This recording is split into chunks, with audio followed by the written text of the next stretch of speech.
Jadi dengan adanya pengaduan itu kami akan proses, kemudian akan melaksanakan atau meminta klarifikasi kepada pihak-pihak terkait pengaduan daripada Ibu Paula.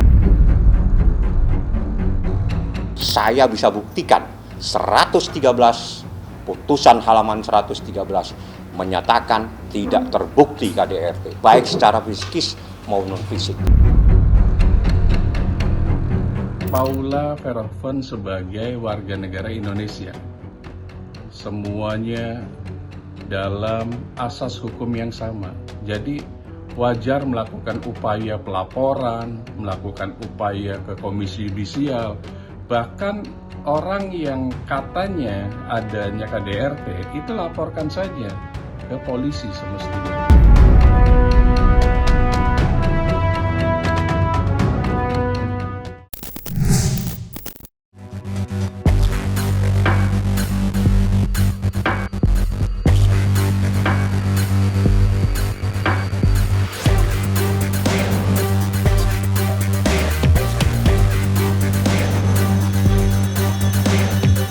Putusan Paula Verhoeven mengadukan mantan suaminya Baim Wong ke Komnas Perempuan membuat kuasa hukum Baim Wong gerah.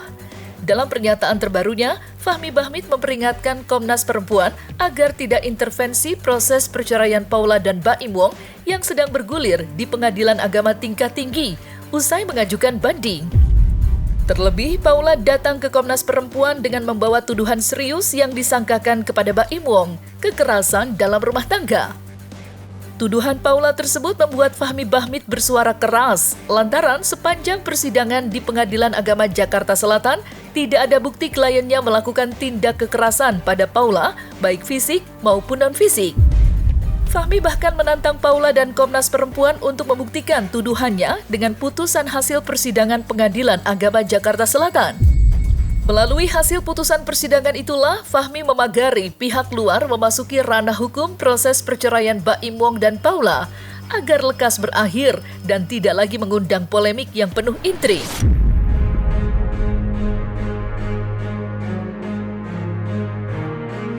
Ya, saya minta karena ini terkait apa yang dilaporkan itu sudah menjadi pertimbangan di dalam putusan halaman 113 sudah ada. Saya minta hati-hati Komnas Perempuan jangan masuk, jangan mengintervensi proses hukum yang sedang berjalan kecuali proses ini sudah selesai. Tapi pada saat proses ini sedang berjalan, tolong hormati institusi atau lembaga lain di dalam memberikan pertimbangan di mana tidak terbukti adanya KDRT dan itu menjadi ranahnya lembaga yudikatif.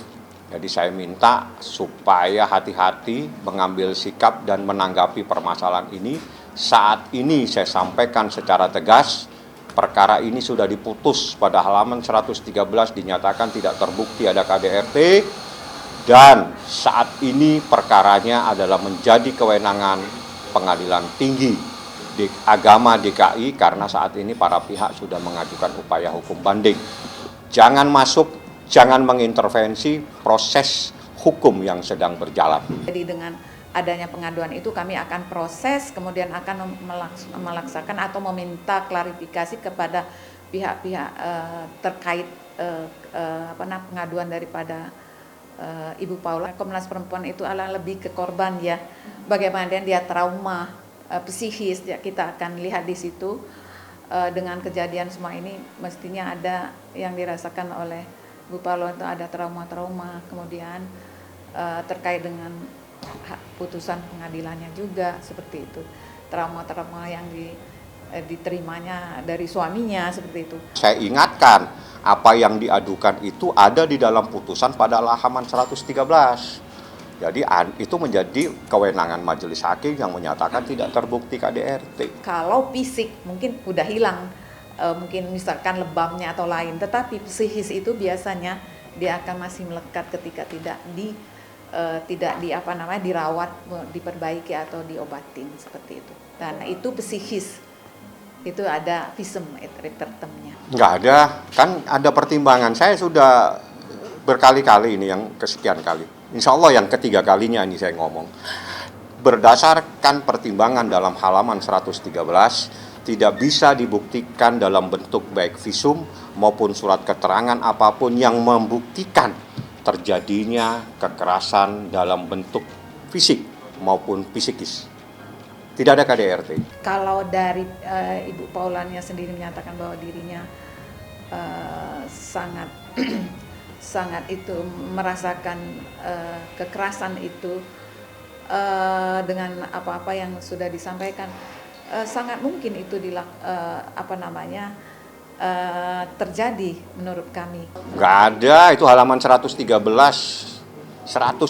secara telak, itu pertimbangan hakim menyatakan tidak bisa terbukti adanya KDRT baik secara psikis maupun fisik.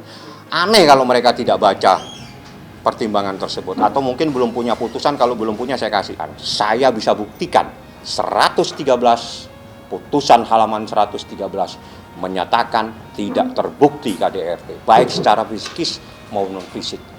Putusan dari majelis hakim khususnya untuk kasus privasi perceraian semestinya itu tidak diketahui oleh masyarakat luas. Terkait dengan pertimbangan ada KDRT dan lain-lain, itu harus dilihat jelas. Karena apa? Putusan cerai itu sejatinya itu tidak dipublikasikan secara utuh. Makanya Paula Verhoeven dalam hari ini berhak untuk melaporkan siapa atau akun yang mengatakan terjadinya KDRT misalnya. Atau kalau memang ternyata majelis hakim pengadilan agamanya kelihatannya berpihak, silakan Paula melaporkan ke Komisi Yudisial agar Komisi Etik di Komisi Yudisial bisa menghukum secara etis dari pengadilan agama, dalam hal ini majelis hakim tersebut. Paula Verhoeven akhirnya buka suara jika dirinya mengalami tindak kekerasan dalam rumah tangga selama pernikahannya dengan Baim Wong. Hal itu diungkap Paula saat mengadukan mantan suaminya itu ke Komnas Perempuan belum lama ini. Tuduhan Paula terhadap Baim sontak mengejutkan halayak. Paula yang sebelumnya pasif dan defensif kini mulai aktif menyerang balik Baim Wong. Putusan Hakim Pengadilan Agama Jakarta Selatan yang menyebut Paula sebagai istri durhaka menjadi titik balik perlawanan Paula. Selain ke Komnas Perempuan, Paula juga menyambangi dua lembaga hukum lainnya, yakni Komisi Yudisial dan Dewan Pengawas Mahkamah Agung untuk mengadukan dugaan pelanggaran etik Hakim Pengadilan Agama Jakarta Selatan. Dan berikut dua laporan yang diadukan Paula ke Komnas Perempuan yang membuat publik tercengang. Kami menyampaikan dua laporan. Satu laporan dugaan kekerasan dalam rumah tangga yang diduga dilakukan oleh suami atau saat ini oleh saudara Baim. Kemudian pengaduan terkait pernyataan pejabat publik yang diskriminatif. Komnas Perempuan yang diwakili oleh ketiga komisioner telah menerima pengaduan kekerasan berbasis gender dalam bentuk kekerasan fisik, kekerasan psikis, kekerasan seksual, dan kekerasan ekonomi yang dialami oleh Ibu Paula sebagai istri. Kami juga sudah menyampaikan bukti berupa CCTV dan keterangan dari ahli digital forensik yang menilai rekaman CCTV yang memperlihatkan kekerasan fisik yang dialami oleh Ibu Paula. Komnas Perempuan menjadi rumah aman bagi perempuan-perempuan merasa didiskriminasi atau mendapat kekerasan dari siapapun. Jadi khususnya untuk Bu Paula tadi datang ya luar biasa kalau kami lihat bahwa Bu Paula sedang mengalami itu. Kalau kekerasan perempuan itu ada kekerasan seks, ada psikis, fisik, ekonomi. Nanti mungkin kami akan lakukan kajian juga tentang benar ekonominya seperti apa sih. Yaitu soal kekerasan seksual dan kekerasan ekonomi yang diajukan pihak Paula. Gimana menurut Abang? Mungkin sempat dibahas di sidang kemarin, Bang. Semuanya sudah ada, saya tidak mau menanggapi yang aneh-aneh seperti itu. Kalau saya fokus saja kepada permasalahan ini, silakan Komisi Perlindungan Perempuan kalau nggak salah ya. Anda jalankan tugas Anda sesuai dengan kewenangan yang diberikan undang-undang. Anda jangan masuk dan mencampuri proses hukum yang saat ini sedang berjalan. Saya ingatkan. Ada dugaan diskriminasi terhadap perempuan gitu. Dan kemudian juga ada persoalan-persoalan yang sebenarnya tidak bisa dikategorikan sebagai sesuatu yang perlu diungkapkan terkait dengan pendekatan seorang perempuan sebenarnya gitu ya. Jadi di situ ada dugaan diskriminasi. Kalau misalnya dia punya bahan kurang, jangan menyalahkan orang yang mengadili karena Anda sendiri tidak mampu mengungkapkan fakta, tidak mampu memberikan bukti untuk menyatakan ada sebuah peristiwa hukum seperti itu. Nggak ada diskriminasi. Pengertian diskriminasi aja Anda nggak paham kok bicara diskriminasi. Diskriminasi itu ada dua orang diperlakukan yang tidak sama. Satu dikasih makan, satu tidak dikasih makan. Itu namanya diskriminasi. Ya kita lihat aja ya, siapa bisa mau melaporkan ke Komnas Perempuan, ya boleh aja kan. Tapi kan harus dilihat nanti terpenuhi nggak unsur. Itu kan bentuk aduan dulu. Nanti ditimbulkan untuk dilakukan pendalaman, dan nanti baru adanya satu kesimpulan dan dibuatkan rekomendasi.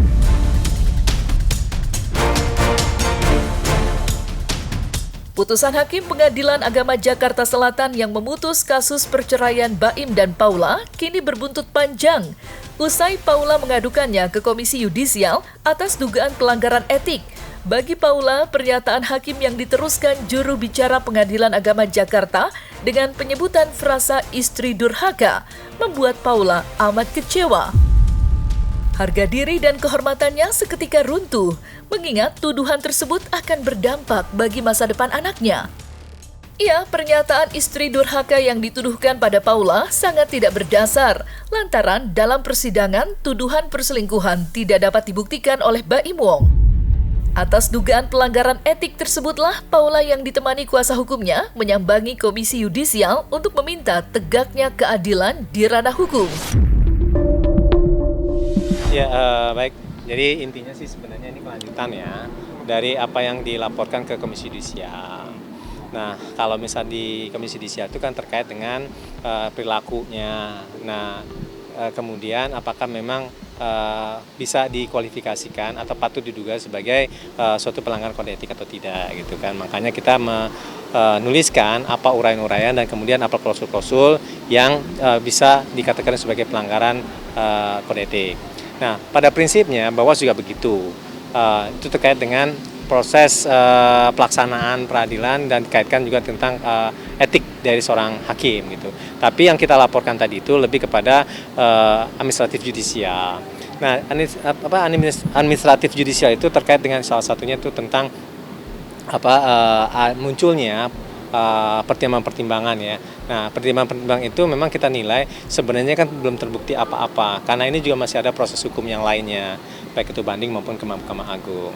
Nah, itu sebenarnya bukanlah fakta persidangan, tetapi lebih kepada dalil yang disampaikan oleh para pihak. Urgennya adalah ini adalah ikhtiar untuk mendapatkan keadilan. Juga ikhtiar untuk mengembalikan harkat dan martabat Ibu Paula sebagai perempuan dan sebagai ibu. Saya hanya berpedoman kepada putusan. Di dalam putusan saat ini yang benar itu adalah putusan. Dalam putusan, dalam halaman sekian sampai halaman 106, terbukti seorang istri nusus. Nusus itu menurut pendapat para ahli fikih, ahli fuqaha dan beberapa alim ulama menyatakan nusus itu adalah istri yang durhaka. Istri yang berbohong, istri yang tidak taat kepada suami. Itu adalah fakta persidangan dan itu adalah pertimbangan hakim. Yang lainnya sementara tidak dapat dipertanggungjawabkan kebenarannya. Yang benar adalah isi dalam putusan tersebut. Karena untuk dikatakan menjadi bukti yang sempurna, saksi itu harus ditambah dengan adanya bukti otentik sebenarnya.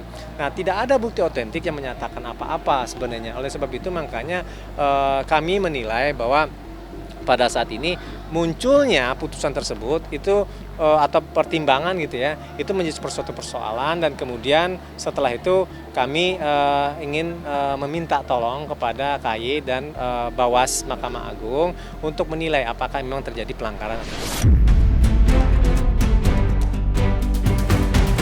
Keputusan Baim Wong meneruskan perkara persidangan tidak lain karena mendapat tantangan dari Paula. Mengingat sebelumnya Baim menawarkan pada Paula agar tidak membawa kisruh rumah tangganya keluar dan tidak mendapat tanggapan yang meyakinkan. Dengan kata lain, Baim berharap Paula tidak memperpanjang kisruh perceraiannya dengan mengajukan banding. Namun, permintaan Baim seperti hembusan angin yang tidak dihiraukan. Dan berikut kekecewaan dari pihak Baim Wong dengan sikap Paula yang lebih memilih banding ketimbang berunding. Kepentingan saya adalah memberikan pembelaan kepada klien saya, melindungi dia secara hukum. Jadi kalau misalnya hari ini mencabut bandingnya, hari ini pun saya cabut, saya nggak mungkin akan mengajukan banding kalau pihak lain tidak banding. Gitu. Jadi itu titipan pertanyaannya bagus, tapi tempatnya salah. Jadi bukan tanya ke saya, tanya ke sana. Kenapa dia harus ke sana kemari gitu loh. Kalau memang sarankan kepada dia cari tempat yang bisa ada duduk yang mungkin agak empuk lah tempat duduknya biar duduknya lebih nyaman. Tentu yang akan dipersoalkan kami akan susun, tapi utamanya adalah alasan-alasan perceraian yang saat ini distereotipkan atau distigmakan kepada Ibu Paula. Dalam setiap perkara, bukan hanya perkara ini, siapapun yang berperkara, apabila dia dalam perkara ada putusan pada tingkat pertama, dia tidak mengajukan upaya hukum banding, maka dia tidak bisa mengajukan upaya hukum kasasi. Begitu sebaliknya. Jadi, kedua belah pihak harus menggunakan upaya hukum tersebut apabila hak-hak dia supaya dapat diberikan oleh hukum. Tanpa Anda banding, Anda tidak bisa kasasi. Jadi saya tidak mau sampai hak daripada Baim itu hilang. Makanya kita ajukan upaya hukum juga banding. Bandingnya pun itu menunggu. Kalau mereka, Baim sudah bilang, Bang, kalau dia tidak banding, kita close kasus ini sampai di sini. Itu sudah disampaikan pada tanggal 16 April di Pengadilan Agama Jakarta Selatan. Kalau bisa tidak usah banding-banding, ini kita mau selesaiin, biar close kasus ini. Tapi ternyata tanggal 28 dia ngajukan upaya hukum banding, otomatis hak dong. Ini amanah undang-undang, ini perintah undang-undang. Anda tidak banding, Anda tidak bisa kasasi. Jadi kami harus banding, karena ada hak yang melekat di situ. Kalau saya tidak memberi penjelasan kepada klien, saya yang salah. Karena hukumnya menyatakan seperti itu.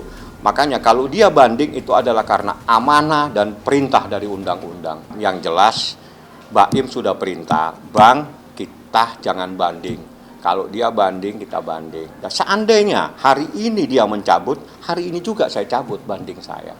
Pasti saya jamin, 1000%. Dia cabut, saya akan cabut. Artinya, dia banding, saya pasti banding. Pertama, kasus perceraian itu adalah kasus yang privasi. Kalau memang masih bisa damai, itu sebenarnya goalnya bagus. Karena mereka punya anak.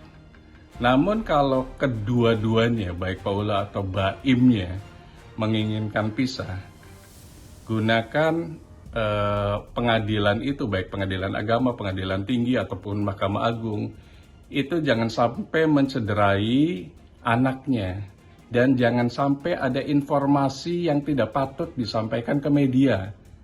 Karena yakini anak itu tidak ada bekasnya, dan jangan sampai anak mengetahui kondisi kesehatan, kondisi lainnya terkait bapaknya dan ibunya. Hormati kebebasan pers, namun hormati juga kelangsungan psikologis dari anaknya tersebut. Itu yang paling penting.